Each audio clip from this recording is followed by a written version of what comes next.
তো এই দেখো, এটা বারাসাতের মাছের আড়তের উল্টোর দিকে একটা দারুণ ময়ূরপঙ্খী টাইপের প্যান্ডেল করেছে। নামটা আমি সঠিক জানি না কিসের প্যান্ডেল করেছে, কিন্তু কোনো একটা মেদিনীপুরের কোনো একটা থিম করেছে।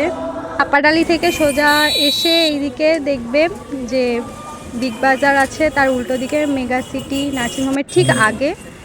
আর এই প্যান্ডেলটা অর্ধ আকাশের আর্তনাদ করেছে বারাসাত শতদল মাঠে এই প্যান্ডেলটা করেছে। এই প্যান্ডেলটা খুব সুন্দর হয়েছে। তো চাপাডালি থেকে সোজা এসে কালিকাপুরের দিকে যেতে এই শতদল প্যান্ডেলটা পড়বে, শতদল মাঠে। আর তার থেকে আগিয়ে গিয়ে আবার আগুয়ান সংঘ আছে, ওখানেও দারুণ প্যান্ডেল করে।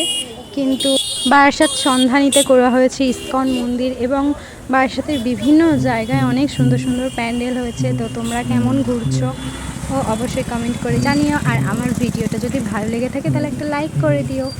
বাই।